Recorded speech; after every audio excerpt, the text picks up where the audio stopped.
प्रणाम अग्निदेव। प्रणाम सूर्यदेव। आपने मुझे किस लिए स्मरण किया? क्योंकि मैं भी आपकी सहायता करना चाहता हूँ उस गुरु को ढूंढने में जो हमारा मार्गदर्शन कर सके। यह सुनकर मुझे अत्यधिक प्रसन्नता हो रही सूर्यदेव, परंतु हम अपने गुरु को ढूंढेंगे कैसे? समय कम है और आवश्यकता अधिक। ऐसे में हमें शीघ्रता करनी होगी। सभी ऋषियों में जो सबसे अधिक ज्ञानी और बुद्धिमान होंगे वही हमारे गुरु बन सकते हैं। परंतु पता कैसे चलेगा कि उनमें सबसे अधिक ज्ञानी और बुद्धिमान कौन है?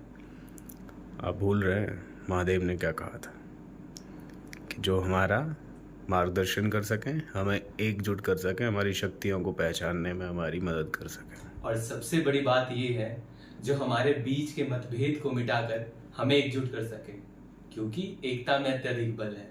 हाँ, मैं समझ गया कि हम अपने गुरु को कैसे ढूंढ सकते हैं। जी।